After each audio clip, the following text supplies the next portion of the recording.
Good morning. Navratri की ढेर सारी शुभकामनाएं। माँ दुर्गे का आशीर्वाद, प्यार, स्नेह आप सबों पे बना रहे। आज हम इस वीडियो में इंटर परीक्षा 2021 में जो फाइनल होगा उसमें ऑब्जेक्टिव इतिहास विषय का ऑब्जेक्टिव प्रश्नों को देखेंगे कि प्रत्येक चैप्टर से हम एक एक करके क्वेश्चन को देखेंगे कि किस प्रकार एग्जाम में पूछा जाता है। और आज जो परीक्षाएं वर्तमान में हो रही है उसमें जो है ऑब्जेक्टिव प्रश्न, ऑब्जेक्टिव पर ही मेरा रिजल्ट जो है वो निर्भर करता है। ऑब्जेक्टिव 50 क्वेश्चन इसमें पूछे जाते हैं, जिसमें 60 क्वेश्चन दिए जाते हैं, उसमें से 50 क्वेश्चन का आंसर हमें देना होता है। तो उस क्वेश्चन को हर एक चैप्टर से हम देखेंगे, पढ़ेंगे और प्रयास करेंगे कि यह क्वेश्चन जो है अभी जो हम बताएंगे वह 80 क्वेश्चन है।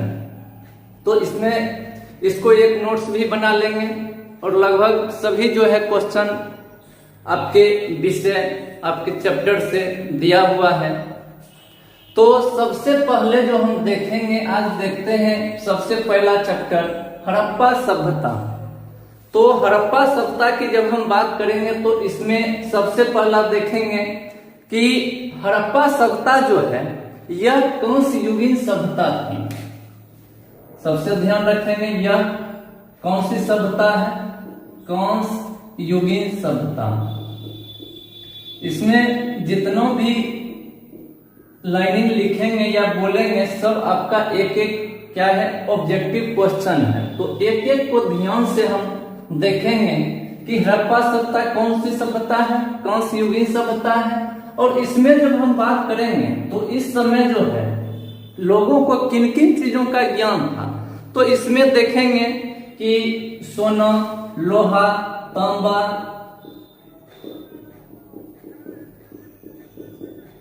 इन सबों की उनके पास क्या था, जानकारी था।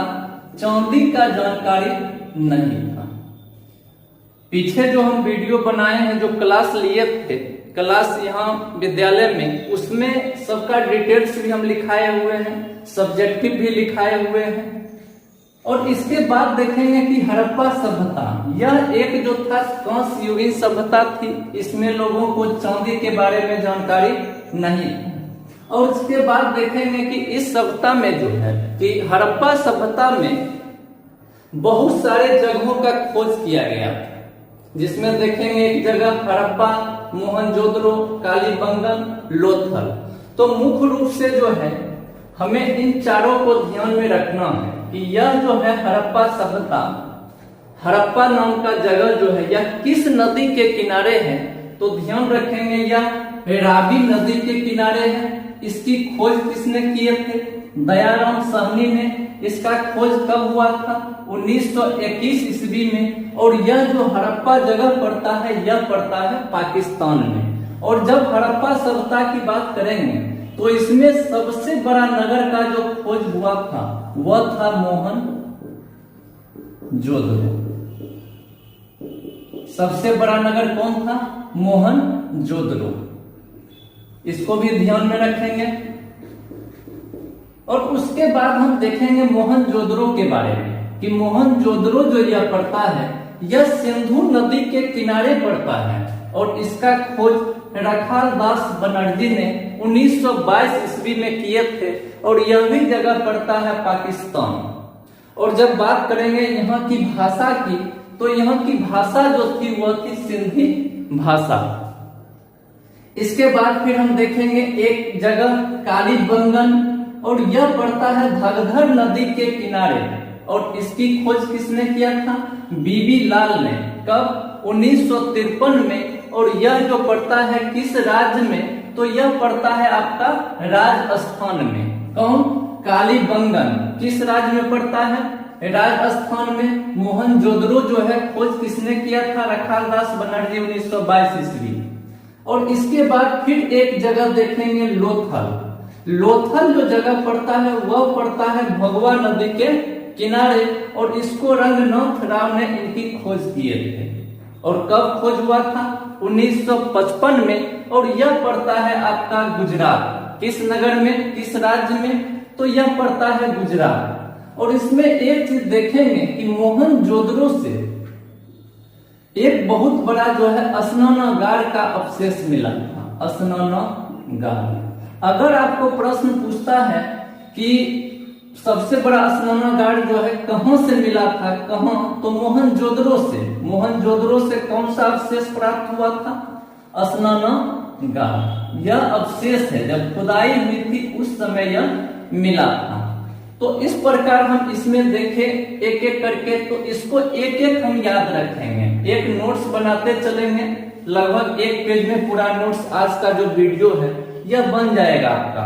और ऑब्जेक्टिव जो लगभग 90% 100% आने की संभावना आपको फाइनल एग्जाम में, सेंटअप एग्जाम में, सभी जगह इससे संभावना रहेगी। यह इंटर के विषय पर आधारित है, उसके हर एक चैप्टर पे आधारित है। और इसके जब बाद हम बात करेंगे, सिंधु घाटी के बाद जब हम बात करेंगे तो चलेंगे मौर्य साम्राज्य में।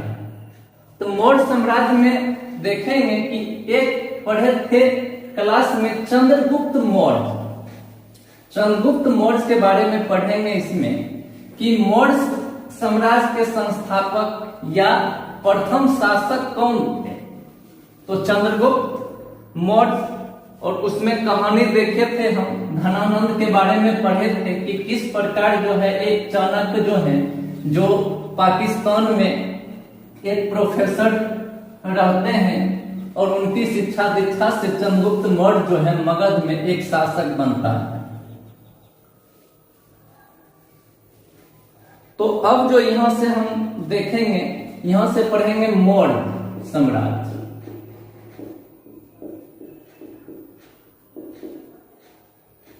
मौर्य साम्राज्य में सबसे पहला हम देखेंगे कि मौर्य वंश का संस्थापक या प्रथम शासक कौन? चंद्रगुप्त मौर्य।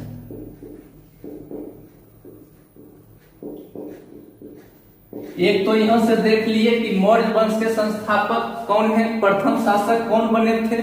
चंद्रगुप्त मौर्य। और चंद्रगुप्त मौर्य की जब बात करेंगे तो इनका जो है जन्म 345 ईस्वी पूर्व, और यही जन्म देखेंगे कि यह जब गद्दी पर बैठते हैं, राज्याभिषेक कब होता है? तो चंद्रगुप्त मौर्य का राज्याभिषेक यह ईस्वी पूर्व, हम क्लास में समझाए थे कि ईसा मसीह के जन्मदिन को मान करके जब 0 माइनस 1 माइनस 2 की तरफ जाते हैं तो यही ईस्वी पूर्व लिखा जाता है। तो इसमें देखेंगे कि यह राज्याभिषेक गद्दी पर कब बैठते हैं? 322 ईस्वी पूर्व।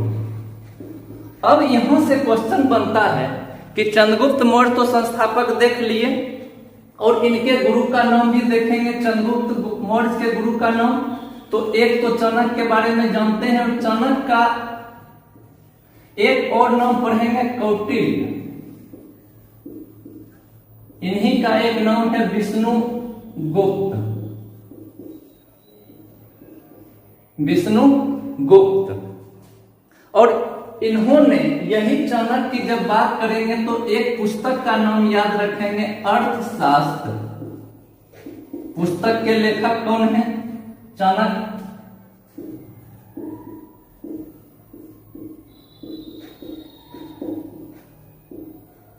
तो यहां हम देखें कि चंद्रगुप्त मौर्य जन्म देख लिए, राज्याभिषेक गद्दी पर कब बैठे हैं, और उनके गुरु का नाम देखे चाणक्य, और वही चाणक्य जो है अर्थशास्त्र पुस्तक के लेखक हैं। और इस समय देखेंगे कि एक घटना देखेंगे कि 305 ईस्वी पूर्व में, ईस्वी पूर्व में क्या हुआ था कि एक पढ़ेंगे सेल्यूकस निकेटर। सेल्यूकस निकेटर, जिनको जो है चंद्रगुप्त मौर्य जो है हराया है।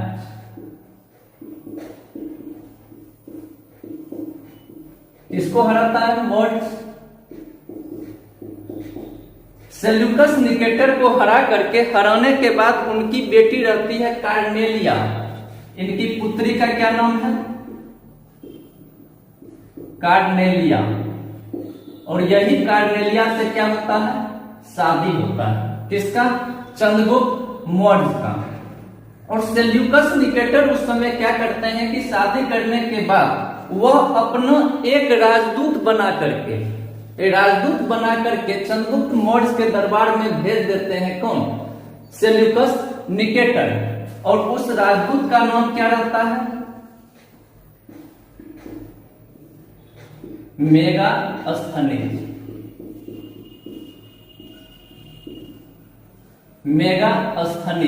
और मेगास्थनीज के बारे में हम पढ़ेंगे जब, तो यही मेगास्थनीज जो है इंडिका पुस्तक की रचना।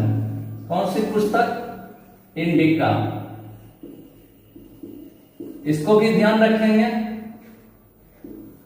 इंडिका पुस्तक की रचना किसने किया? मेगास्थनीज ने। मेगास्थनीज था कौन? तो सेल्यूकस निकेटर का राजदूत था मेगास्थनीज। अपनी पुत्री का शादी, कार्नेलिया का शादी किससे कर देता है? चंद्रगुप्त मौर्य से। चंद्रगुप्त मौर्य। अब यहां पर हम देखेंगे तीन चीज को, कि चंद्रगुप्त मौर्य को तो देख लिए यहां पे, और इनका पुत्र जो रहता है वह बिंदुसार, और उनका पुत्र रहता है अशोक। जिस अशोक के बारे में हम लोग पढ़ते हैं, अशोक सम्राट। तो इसमें देखेंगे कि तो अशोक का भी पूछेगा कि बिंदुसार का किस वंश से संबंध है? तो मौर्य वंश से संबंध है। अशोक का किस वंश से संबंध है? तो मौर्य वंश से संबंध है। इसको हम नोट्स करते चलेंगे एक।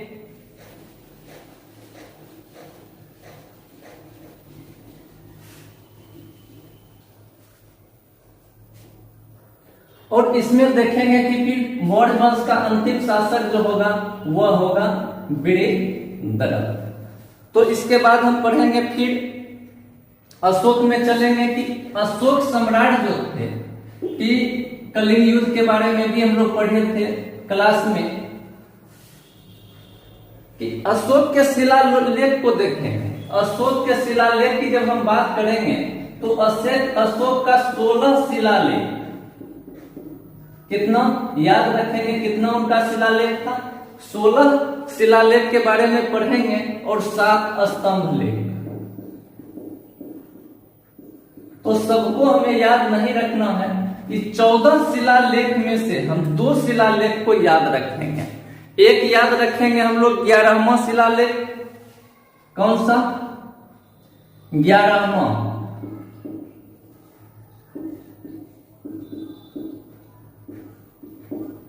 शिलालेख। और एक इसमें क्या है कि 11वां शिलालेख में हम देखेंगे कि इसमें जो है धर्म की व्याख्या किया गया है। अशोक के किस शिलालेख में धर्म की व्याख्या मिलता है? धर्म की व्याख्या। तो इसको ध्यान में रखेंगे। कौन सा शिलालेख है? 11वां शिलालेख।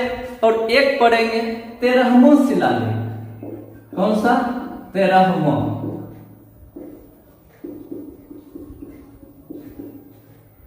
इसमें हम पढ़ेंगे कि इस शिलालेख में जो है कलिंग युद्ध, या कलिंग उड़ीसा में पड़ता है, कलिंग युद्ध का वर्णन मिलता है।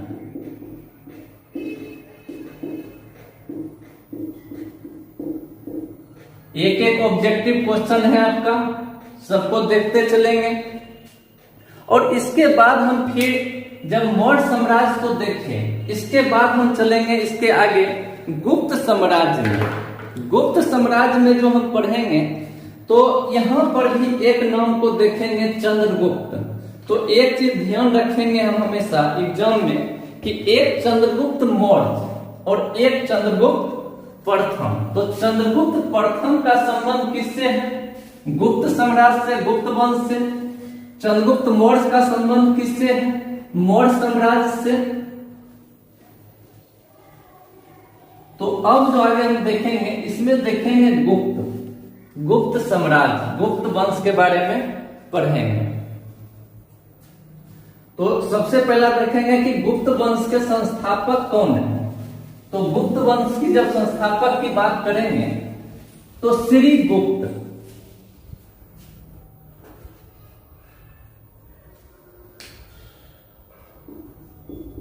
गुप्त वंश, गुप्त वंश के संस्थापक कौन?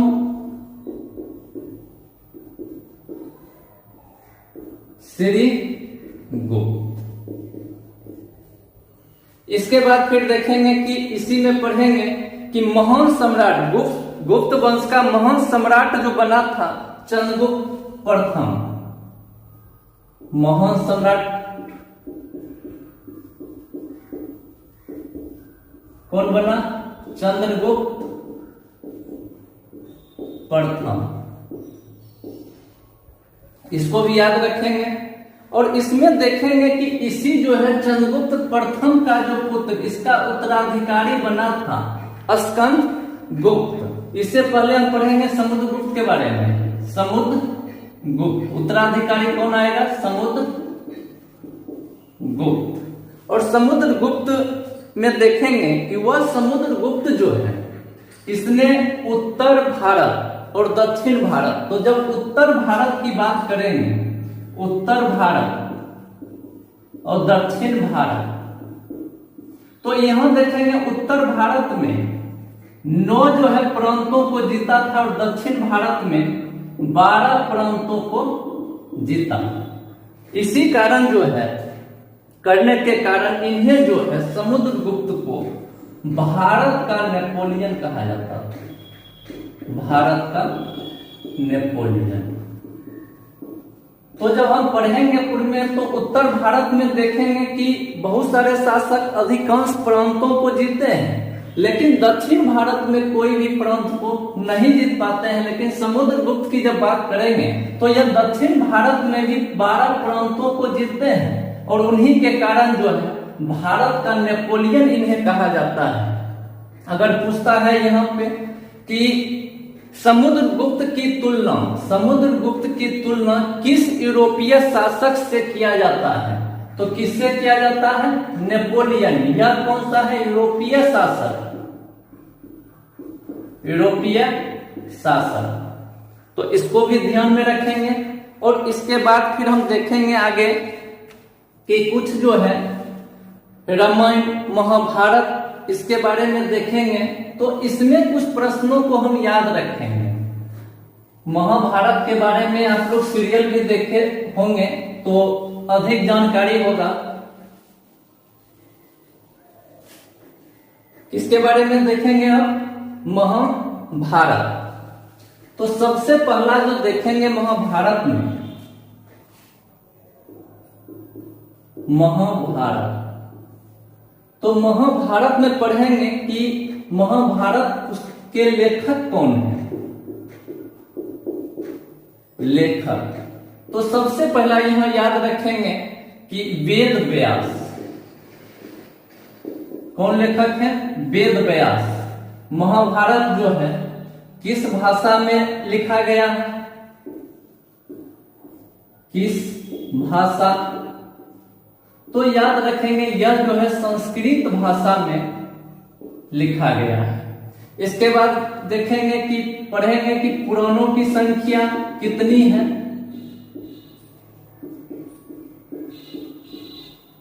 तो पुराणों की संख्या याद रखेंगे हम लोग 18।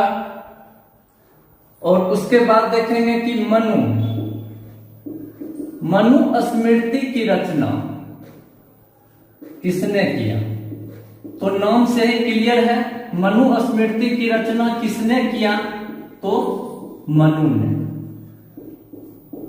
ये सब को भी हम याद रखेंगे एक एक करके। उसके बाद देखेंगे कि मनु स्मृति में कितने प्रकार के विवाह का वर्णन किया गया है। इसमें मनु स्मृति में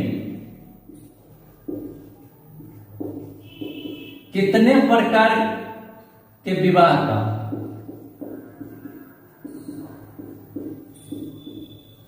9 प्रकार के विवाह को हम पढ़ेंगे, 9 प्रकार। और इसके बाद फिर हम देखेंगे इसमें 8 प्रकार पढ़ना है, 8 प्रकार विवाह को। इसके बाद देखेंगे कि गंगा पुत्र किसे, महाभारत में गंगा पुत्र किसे कहा जाता है?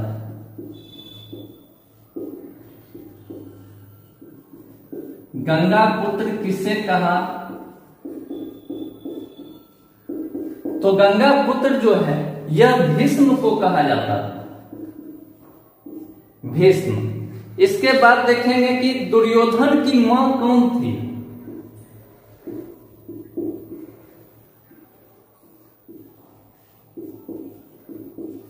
दुर्योधन की मां का क्या नाम था? गांधारी। और इससे आगे देखेंगे कि कर्ण की मां का क्या नाम था? कर्ण की मां का क्या नाम था? कुंती। और फिर इससे आगे देखेंगे कि द्रौपदी किसकी पत्नी थी? कौन? द्रौपदी। तो द्रौपदी के बारे में जानते हैं कि इसमें से ऑप्शन जब देगा तो और कर देना है। अर्जुन, भीम, नकुल, पांचों भाई का, तो इसमें से सभी कर देना है। वहां ऑप्शन को देखना है और ऑप्शन पे मारना है इसको टिक। और उसके बाद देखेंगे फिर यह अर्जुन जो है किसके शिष्य थे? अर्जुन किसके? तो युद्ध के मैदान में तो हम कृष्ण के बारे में भी देखे थे, लेकिन यहां जो देखेंगे कि गुरु के बारे में, तो उनके गुरु का नाम क्या था? द्रोणाचार्य। इसको भी याद रखेंगे। और इसके बाद हम आएंगे रामायण पे। तो रामायण में एक ही ध्यान रखना है कि रामायण की रचना किसने किया?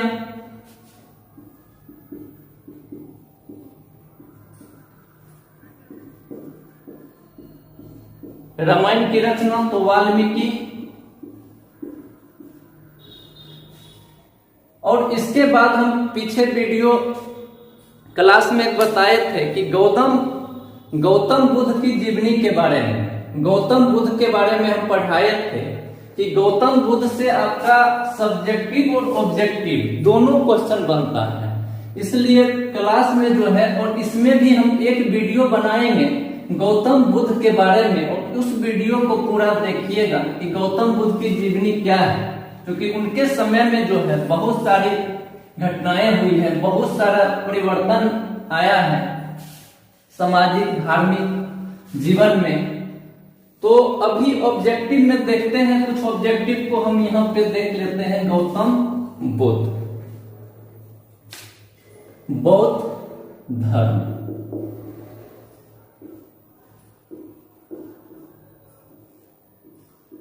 बौद्ध धर्म के संस्थापक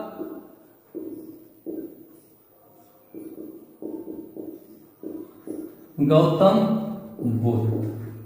और इनके गौतम बुद्ध की जब बात करेंगे तो इनमें देखेंगे कि बचपन का नाम क्या है? सिद्धार्थ। बचपन का नाम। जब ज्ञान की प्राप्ति इन्हें हो जाता है तब इनका नाम जो है गौतम बुद्ध पड़ जाता है। और उसके बाद देखेंगे इनका जन्म जो है कहां हुआ था? कपिलवस्तु में। ज्ञान की प्राप्ति कहां हुई थी?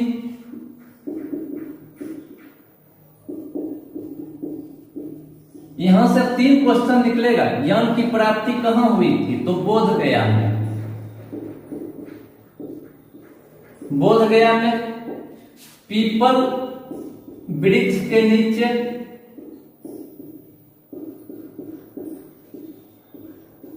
और एक याद रखेंगे यहां पे निरंजना नदी के किनारे।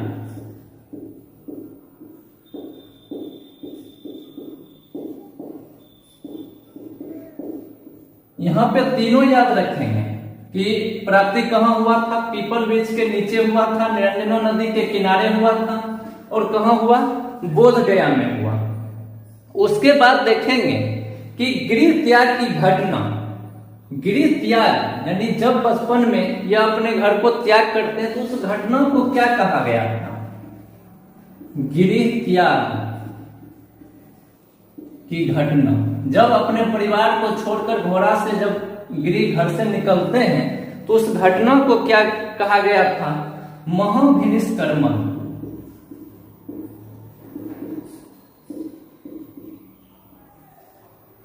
उसके बाद फिर देखेंगे कि प्रथम उपदेश, कि बुद्ध अपना प्रथम उपदेश कहां दिए थे?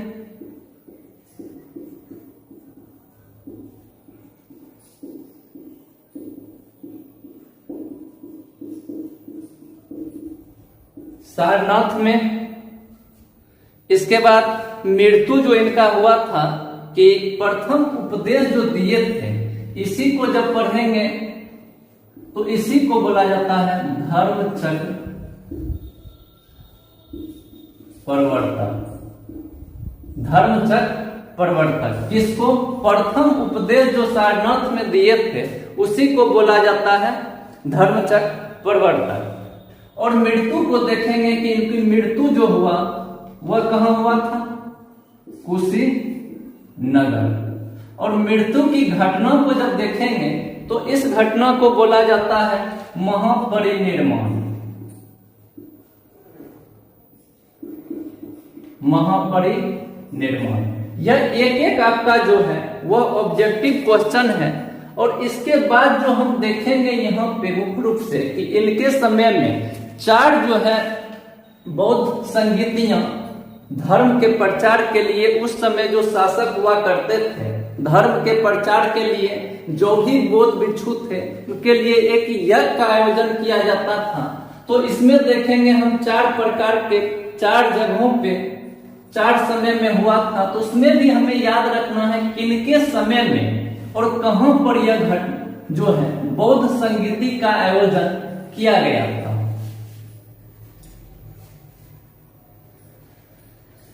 तो सबसे पहला देखेंगे कि प्रथम बौद्ध संगीति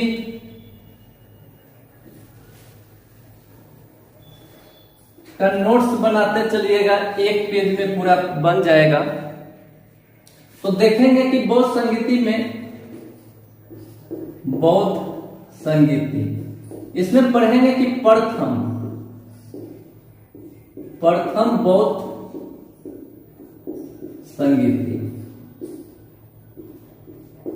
तो प्रथम बौद्ध संगीति देखेंगे कि यह जो हुआ था राजगिरी, जिसको आज हम लोग राजगीर के नाम से जानते हैं। और उस समय देखेंगे कि वहां का शासक कौन था?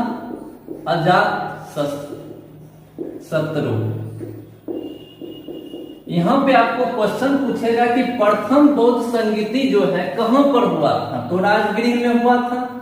प्रथम बौद्ध संगीति किसके शासन काल में हुआ था? तो अजातशत्रु के। और उसके बाद हम यहां पे देखेंगे द्वितीय बौद्ध संगीति। फिर हम इसको भी ध्यान में रख, द्वितीय बौद्ध संगीति जो है यह वैशाली में, राजगीर के बगल में ही पड़ता है वैशाली। और यह किस शासक के? तो कालाशोक। किसके शासन काल में हुआ था? कालाशोक के शासन काल में। फिर तृतीय देखेंगे, तृतीय बौद्ध संगीति, यह पाटलिपुत्र में हुआ। कहां पे? पाटलिपुत्र में।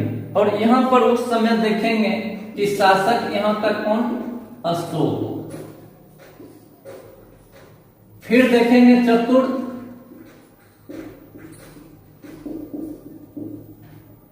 बौद्ध संगीति, यह कुंडलवन। कुंडलवन किसको बोला जाता है? कश्मीर को। यह जगह पड़ता है कुंडलवन कहां पे? कश्मीर में। और उस समय यहाँ के शासक कौन थे? कनिष्क। तो इसको भी ध्यान में रखेंगे कि 4 बौद्ध संगीति हुआ था। प्रथम बौद्ध संगीति राजगिरी में, शासक उस समय अजातशत्रु। द्वितीय बौद्ध संगीति वैशाली कालाशोक। तृतीय बौद्ध संगीति पाटलिपुत्र अशोक। चतुर्थ बौद्ध संगीति कुंडलवन कनिष्क। और इसी समय में देखेंगे एक घटना हुआ है कि बौद्ध धर्म की जो हम बात करते हैं, कौन? बौद्ध धर्म। इन्हीं के समय में क्या हुआ था कि यह 2 भागों में बंट गया था। 2 भागों में बंट गया था, हीनयान, महायान। जब हम जैन धर्म पढ़ेंगे तो उसमें भी देखेंगे कि एक श्वेतांबर और एक दिगंबर जो है वह भी दो भागों में बटा, और यह बौद्ध धर्म जो है यह भी दो भागों में इसका क्या हो गया था, विभाजन हो गया था। तो अगर आपको क्वेश्चन यहाँ से फंसाता है कि हीनयान और महायान का संबंध किस धर्म से है, तो बौद्ध धर्म से है। यहाँ पे आपको ऑप्शन एक दे देगा जैन धर्म ही, लेकिन जैन धर्म का संबंध किससे है, श्वेतांबर से और दिगंबर से। उसके बाद देखते हैं कि इसको ध्यान में रखेंगे कि इसका संबंध किससे है, बौद्ध धर्म से है। किसके समय में इसका, किस शासक के समय में विभाजन हुआ था, तो कनिष्क के समय में विभाजन हुआ दो भागों में, हीनयान महायान। और उसके बाद देखेंगे कि याद रखेंगे जैन धर्म।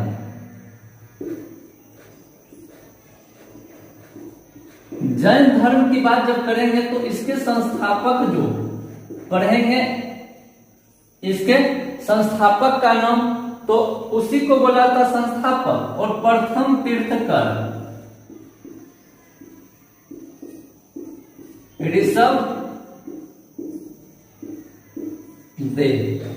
क्या नाम है उनका, ऋषभ देव। इसको याद रखेंगे। जैन धर्म के संस्थापक या प्रथम तीर्थकर कौन है, ऋषभ देव। और इसी में हम पढ़ेंगे कि जैन धर्म के 24वें तीर्थकर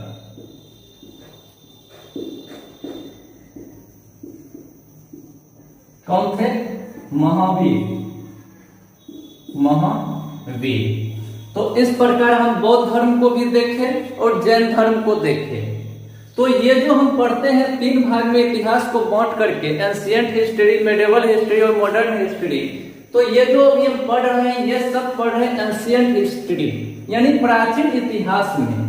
अब यहां से जो हम आगे बढ़ेंगे तो यहां से बढ़ेंगे मध्यकालीन इतिहास।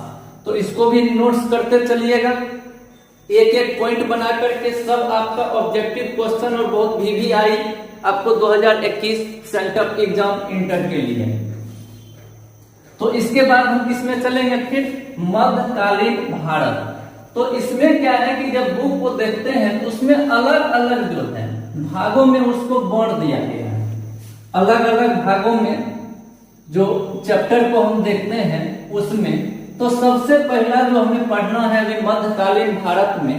तो इसमें हम देखेंगे कृषि आधारित कुछ क्वेश्चन है और आईने अकबरी। तो इसमें सम्मिलित क्वेश्चन को देखते हैं कि एक तो देखेंगे कि सबसे पढ़ेंगे जब हम मुगल साम्राज्य, तो वहां पढ़ेंगे कि मुगल वंश के शासक कौन थे, मुगल वंश के संस्थापक। तो पढ़ेंगे बाबर के बारे में और वहां पे हम देखेंगे उनका क्रम जो है।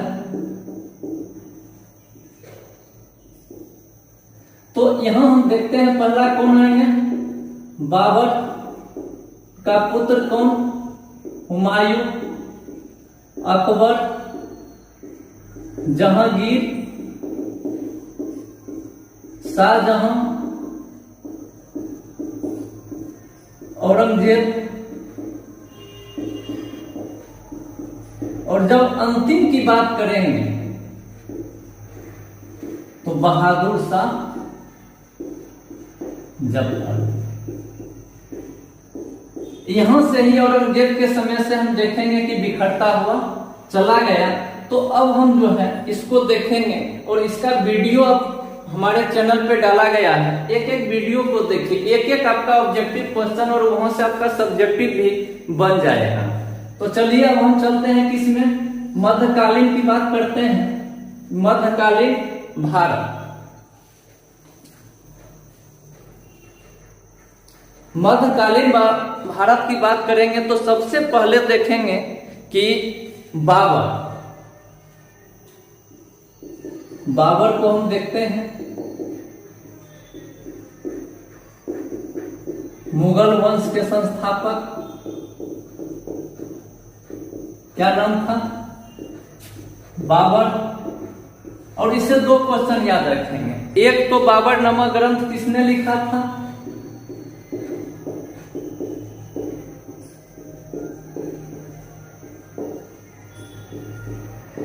किसने लिखा, तो बाबर ने। और जब बाबर की बात करेंगे तो आगे हम पढ़ेंगे कि बाबर के समय में युद्ध के बारे में कि कितने युद्ध बाबर के समय में लड़ा गया था। तो बाबर का समय में देखेंगे 4 प्रकार के युद्ध लड़े गए थे। एक तो देखे पानीपत का युद्ध, तो इसका क्रम भी हम ध्यान में रखेंगे कि जैसे पानी पिया, खाना खाया, चांद देखा, घर गया। तो बाबर को मुख्य रूप से हम 4 देखेंगे। एक पहला देखेंगे पानीपत का प्रथम युद्ध, द्वितीय देखेंगे खानवा का युद्ध, तीसरा देखेंगे चंदेरी का, चौथा देखेंगे घाघरा का। यह जो है पहला 1526, 1527, 1528 और 1529, और चारों में देखेंगे कि यह जो है बाबर जो है चारों युद्ध में विजय हुए हैं। इससे पहले हम देखेंगे कि लोदी वंश, तो पहला में देखेंगे पानीपत का प्रथम युद्ध 1526 में हुआ है। तो इब्राहिम लोदी को हरा करके वह दिल्ली की गद्दी पर बैठा है कौन? बाबर। और बाबर के द्वारा 4 युद्ध लड़े गए हैं, पानीपत का युद्ध, खानवा का युद्ध, चंदेरी का युद्ध और घाघरा का युद्ध। और 1530 में जब देखेंगे तो बाबर को क्या हो जाता है? मृत्यु। तो यहां से देखेंगे क्रम में, तो पानीपत का प्रथम युद्ध कब हुआ? तो अभी तो देख लिए पानीपत का प्रथम युद्ध 1526 ईस्वी में। उसके बाद जो है देखेंगे अकबर के बारे में चलते हैं कि बाबर के बाद पढ़ेंगे डायरेक्ट अकबर को देखते हैं। तो अकबर में देखेंगे कि एक पुस्तक का नाम देखेंगे कि आईने ए अकबरी, पुस्तक के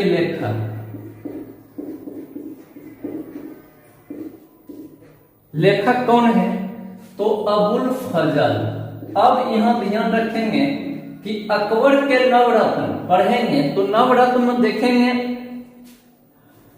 उसमें पढ़ेंगे एक अबुल फजल के बारे में, एक टोडरमल के बारे में, एक बीरबल के बारे में। तो उनके 9 हैं, उन्हीं 9 में से एक है अबुल फजल जिन्होंने आईने अकबरी पुस्तक लिखे थे। और उसके बाद देखेंगे कि आईने अकबरी यह पुस्तक जो लिखा गया था यह कितने भागों में, क्वेश्चन पूछता है कि आईने अकबरी पुस्तक कितने भागों में बटा हुआ है? तो यह जो है 5 भागों में बटा हुआ है। कितने भागों में? 5 भागों में। और उसके बाद देखेंगे कि अकबरनामा की रचना किसने किया? तो यही आईने अकबरी जो है, यही अकबरनामा, यही 5 भाग में पढ़ेंगे। तो अकबरनामा के अंदर पढ़ेंगे आईने अकबरी, तो इसकी भी रचना किसने किया? अबुल फजल। इसके बाद फिर देखेंगे कि उस समय जो है यूरोपीय देशों के लोगों का आने का क्रम जारी था, जिसमें पढ़े कि भारत की खोज वास्को डी गामा ने किया, अमेरिका की खोज कोलंबस में 1498 में भारत की खोज। तो इस प्रकार उस समय क्रम में था। तो सबसे पहले जो भारत आया था वह आया था पुर्तगाली। कौन? पुर्तगाली। और उसके बारे में जानते हैं कौन भारत खोज किया था? Vasco D gamma 1498। तो इससे एक क्वेश्चन आता है कि जब पुर्तगाली भारत आए थे तो वह अपने साथ जो है तंबाकू का पौधा, तो यहां से देखेंगे कि तंबाकू का अगर पूछता है कि तंबाकू का पौधा जो भारत में है कौन लाया? तंबाकू का पौधा कौन लाया? पुर्तगाली लाया। और इससे एक क्वेश्चन है कि तंबाकू का सेवन सबसे पहले किसने किया था? किस शासक ने किया था तंबाकू का सेवन? सबसे पहले किस शासक ने किया था? अकबर ने। किसका सेवन? तंबाकू का सेवन सबसे पहले किसने किया था? किस शासक ने? तो अकबर ने। और इसी में पढ़ेंगे कि उसी का बेटा पढ़ेंगे जहांगीर, जो कि तंबाकू पर क्या किया था? किस शासक ने तंबाकू पर प्रतिबंध लगाया? प्रतिबंध। तो वह कौन लगाया? जहांगीर। तो इसको देखें कि तंबाकू जो है कहां से आया था? पुर्तगाल से, पुर्तगाली लाया था। सबसे पहले किस शासक ने उसका सेवन किया था? तो अकबर ने तंबाकू का सेवन किया। और तंबाकू पर प्रतिबंध जो है किस शासक ने लगाया? तो वह लगाया था कौन? जहांगीर ने। और उसके बाद हम एक क्वेश्चन को ध्यान में रखेंगे यहीं पे कि इब्राहिम लोदी को हरा करके किसका? मुगल साम्राज्य का स्थापना किया था कौन? बाबर ने। तो अब इसमें देखते हैं अकबर में, तो इसको भी लिखते चलिएगा, देखते चलिएगा।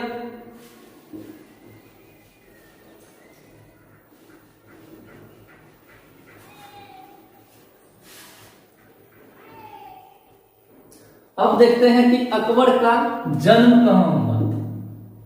तो अकबर का जन्म जो है वह अमरकोट में।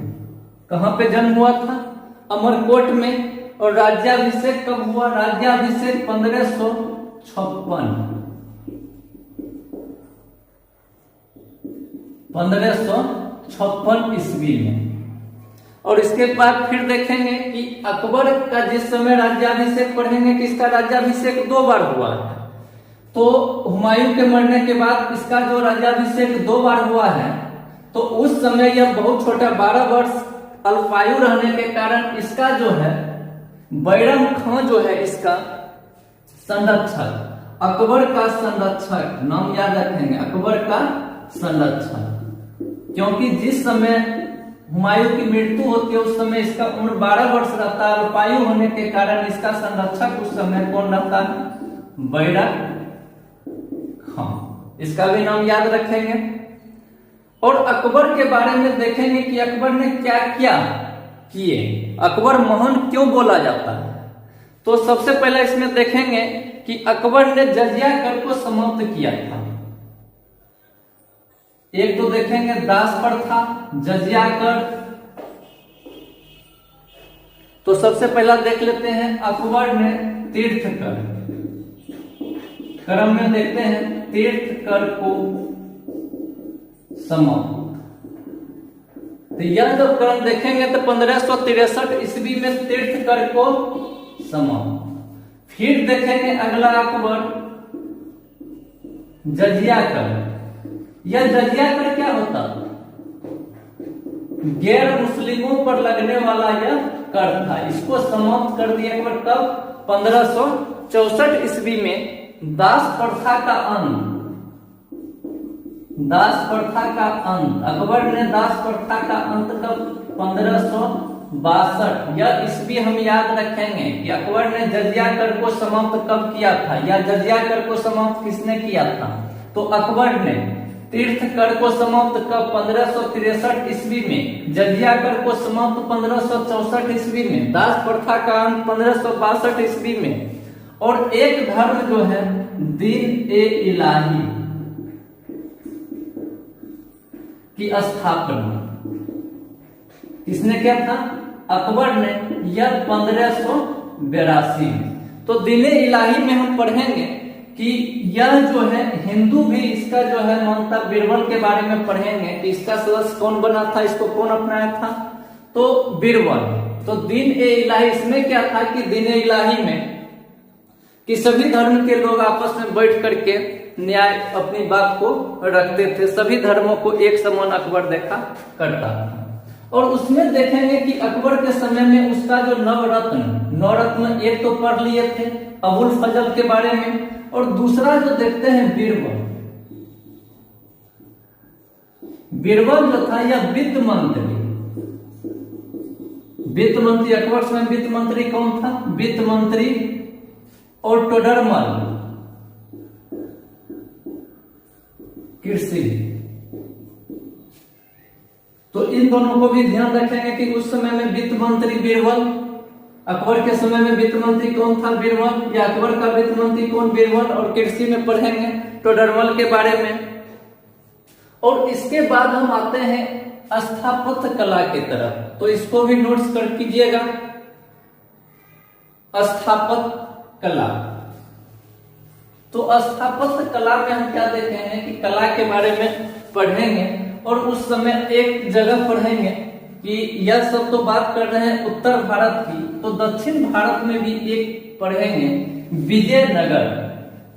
विजयनगर साम्राज्य जो है, जिसकी स्थापना किसने किया था कि दो भाई था, हरिहर एंड बुक्का। हरिहर एंड बुक्का ने दोनों भाई मिलकर एक विजयनगर, जो कि काफी दक्षिण में एक समृद्ध नगर, तो विजयनगर को हम देखेंगे कि 1336 ईस्वी विजयनगर साम्राज्य, यह दक्षिण भारत में है। तो विजयनगर साम्राज्य की स्थापना जो है हरिहर एवं बुक्का। यहां से एक क्वेश्चन पूछ सकता है कि हरिहर एवं बुक्का ने किस साम्राज्य की स्थापना किया था, तो विजयनगर साम्राज्य की। या हरिहर एवं बुक्का का संबंध किससे है, तो विजयनगर से है। और इसकी स्थापना जब पढ़ेंगे, स्थापना 1336 ईस्वी में। कब किया था स्थापना? 1336 ईस्वी में। और इसने जो वंश लाया था वह था संगम वंश। किस वंश की स्थापना किया था? संगम वंश। संगम वंश नाम क्यों रखा था? इनके पिता का नाम जब पढ़ेंगे तो पिता का नाम था संगम, और उन्हीं के नाम पर जो है वंश की स्थापना रखा गया संगम।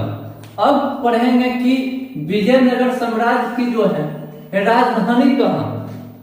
बहुत बार क्वेश्चन पूछा है कि विजयनगर साम्राज्य की राजधानी कहां है, तो विजयनगर साम्राज्य की राजधानी हम्पी। तो हम्पी का संबंध किससे है? विजयनगर से है। विजयनगर की राजधानी कहां है? हम्पी। और यहां पे देखेंगे, एक पढ़ेंगे विरूपाक्ष मंदिर। विरूपाक्ष काफी नामी मंदिर है विरूपाक्ष मंदिर। यह कहां पड़ता है? विजयनगर। हम्पी जगह का नाम अगर ठीक करेंगे तो विजयनगर हो गया। अब विरूपाक्ष मंदिर कहां पड़ता है? हम्पी में। इसको याद रखेंगे, बहुत ही नामी यह मंदिर। उसके बाद देखेंगे कि विजयनगर साम्राज्य के महान शासक कौन हुए। यह तो स्थापना की, लेकिन विजयनगर साम्राज्य के महान शासक याद रखेंगे। विजयनगर साम्राज्य के महान शासक, तो उनका नाम था कृष्णदेव राय। कृष्णदेव राय। तो इसको भी एक एक ध्यान रखेंगे कि विजयनगर साम्राज्य की स्थापना हरिहर एवं बुक्का नामक दोनों भाइयों ने मिलकर 1336 ईस्वी में किया। विजयनगर की राजधानी कहां थी? हम्पी।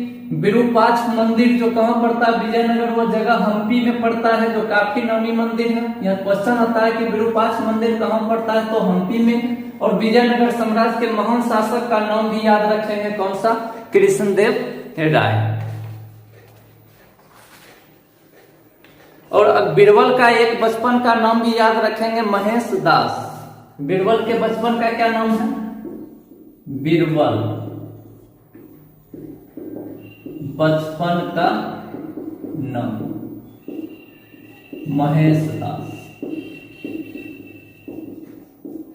और इसके बाद हम देखेंगे कि एक तरफ तो पढ़ रहे हैं ये, और एक तरफ कुछ धार्मिक लोग, धार्मिक भक्ति आंदोलन भी चल रहा था धर्म परिवर्तन के लिए।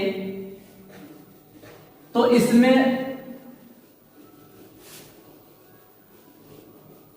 देखते हैं भक्ति आंदोलन में कि उत्तर भारत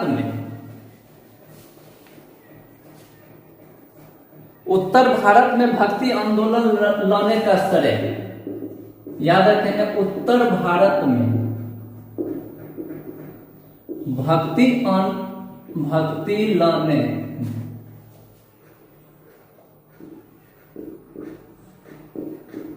आंदोलन लाने का श्रेय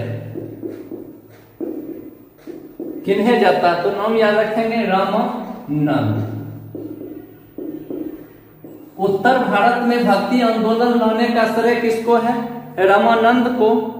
और पढ़ेंगे कि रामानंद के शिष्य कौन कौन थे।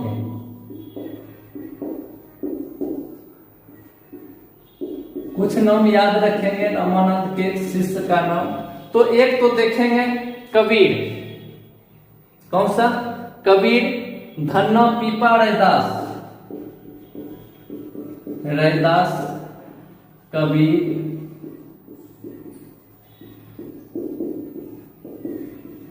नाम देख लेंगे। और लगभग इसमें जो इस प्रकार क्वेश्चन जो पूछता है तो इसमें आपको सभी नाम दे देगा, तो मार देना है इनमें से सभी। द्रौपदी की पत्नी में भी देखे थे तो उसमें भी आपको जो नाम देगा फंसाने के लिए, तो उसमें भी मारना इनमें से सभी। और रैदास, कबीर, धन्ना, इसमें भी देता है कि रामानंद के शिष्य बहुत सारे शिष्य थे, तो लगभग सब नाम आपको 2-3 देगा, तो इनमें से भी मार देना है सभी। उसके बाद हम देखते हैं कि यह कबीर के बारे में पढ़ते हैं कि कबीर किसके शिष्य थे। उसी क्वेश्चन को पलट दिया है, कबीर किसके शिष्य थे। किसके शिष्य हो जाएंगे? शिष्य तो रामानंद। एक ही क्वेश्चन को पलट दिया गया है। उसके बाद देखेंगे कि उसमें देखेंगे बीजक में किसका उपदेश संग्रहित है। कबीर का बहुत सारे वाणी हम लोग याद रखते हैं, कबीर का उपदेश पढ़ते हैं, तो वह जो उपदेश उनका लिखा हुआ है वह बीजक एक पुस्तक है। बीजक में किसका उपदेश है? किसका उपदेश दिया गया है? तो बीजक में किसका उपदेश दिया गया है? कबीर का। नाम याद रखेंगे कबीर का। उसके बाद देखेंगे कि गुरु नानक का जन्म कहां हुआ था। गुरु नानक का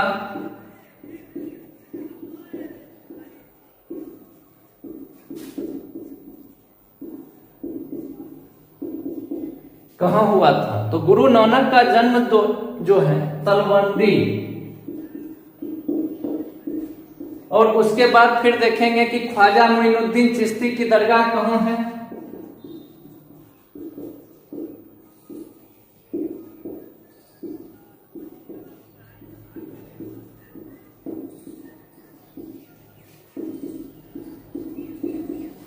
तो कहां पड़ता है?